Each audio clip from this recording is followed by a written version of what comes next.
آواز جو ہے جو وائس ہے وہ نکلتی ہے. حلق کا جو مخرج ہے جو اس کا جو اس کو ہم پرناؤنس کرتے ہیں وہ اس کی یہاں سے اس کی آواز نکلتی ہے حلق سے یعنی گلے سے جس کو ہم کہہ سکتے ہیں. تو اس کو ہم پڑھتے ہیں عین عین عین عین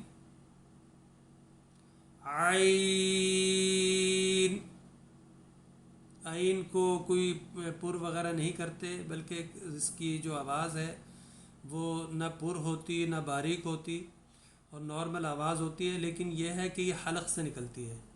کئی دوست اس کو عین کہتے ہیں عین، تو عین جو ہے وہ درست نہیں ہے، بلکہ اس کا جو درست جو پڑھنے کا طریقہ ہے، جو کریکٹ اس کی جو اس کو پرناؤنس کرنے کا طریقہ ہے وہ یہی ہے عین عین. دوسرا جو لفظ ہے، یہ دوسرا جو حرف ہے جو لیٹر ہے وہ ہے غین.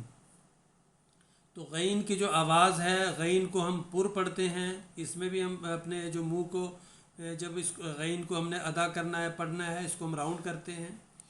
تو اس کو ہم ایسے پڑھیں گے، آپ دھیان سے سنیں. غین غین غین.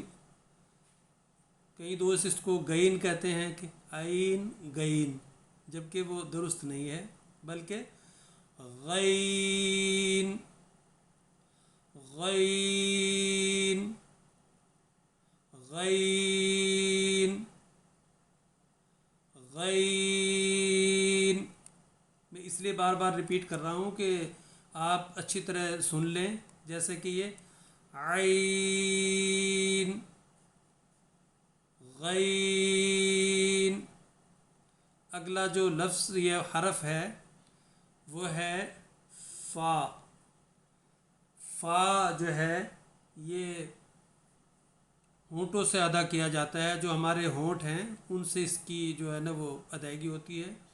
جیسے کہ فا فا فا فا فا فا فا فا. اب کئی دوست اس کو بھی بعض علاقوں میں انڈیا میں بھی یا دوسرے علاقوں میں بھی تو وہاں اس کو فا کے بجائے بعض میں نے شاید مجھے یاد پڑتا ہے کسی جگہ کشمیر میں یا کہاں میں نے سنا فا کہتے ہیں، جو کہ بالکل یعنی درست نہیں ہے. بلکہ اس کو ہم نے جب پڑھنا ہے تو اس کو بولنا ہے فا فا. اس کے بعد جو آ رہا ہے وہ ہے قاف. اس کو ہم بڑا قاف بھی کہتے ہیں. اس کی جو نشانی ہے بڑا قاف کی، اس کی نشانی یہ ہے کہ اس کے اوپر دو ڈاٹ دو نقطے ہیں اس کے اوپر. اس کی یہ پہچان ہے بڑا قاف ہونے کی. تو اس کو بعض دوست جو ہے نا وہ یہ قاف کو بڑا قاف، تو اس کو قواعد کی زبان میں بڑا قاف کہا جاتا ہے اور اس کی آواز بھی دوسرے جو چھوٹا قاف ہے اس سے مختلف ہوتی ہے. جیسا کہ قاف قاف. بڑا قاف جو ہے یہ بھی پر ہے، اس کو بھی ہم نے اپنے منہ کو راؤنڈ کر کے اس کی ادائیگی کرنی ہے. تو اس کو جو ہم نے پڑھنا ہے وہ طریقہ یہ ہے قاف قاف قاف قاف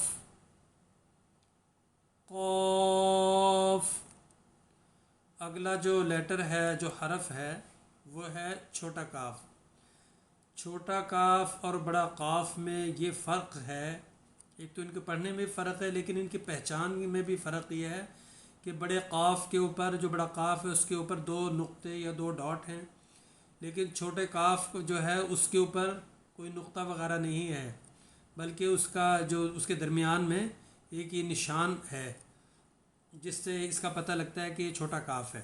باقی یہ جتنے بھی جو 29 حروف ہیں ان میں کسی جگہ بھی اس طرح کا کوئی نشان نہیں کسی بھی حرف کے اندر.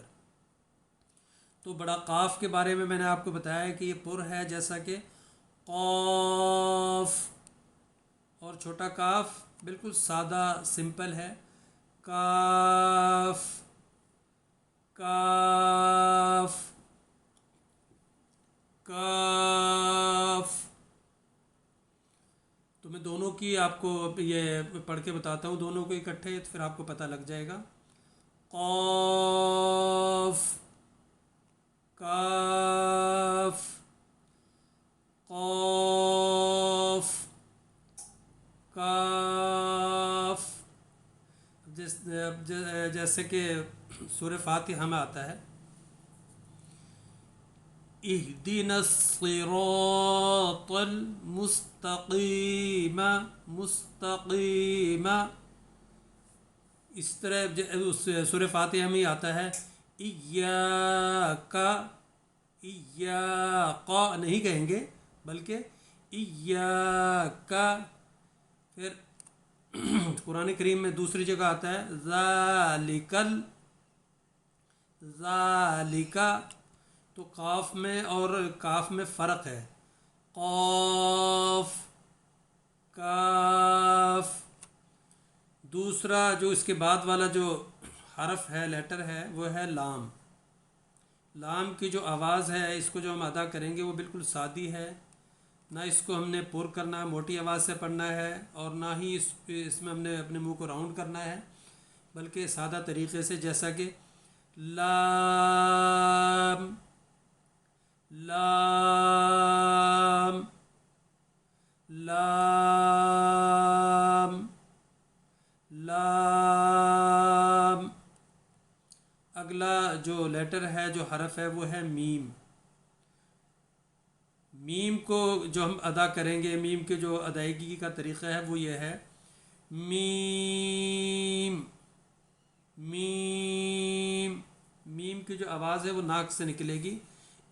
اس کو ہم غنہ بھی کہتے ہیں کہ اس کو ہم ناک سے ادا کرتے ہیں.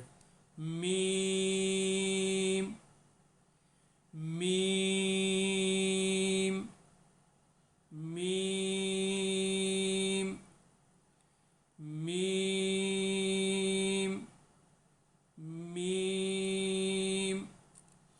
تو یہ ہے لام میم. تو اگلا جو حرف ہے جو لیٹر ہے وہ ہے نون. نون کی جو ادائیگی ہے، نون کو جو ہم نے پڑھنا ہے اس کو ہم نے ایسے طریقے سے پڑھنا ہے جیسے کہ میں آپ کو ابھی پڑھ کے سنانے لگا ہوں، اس کی مشق کرا رہا ہوں. نون نون.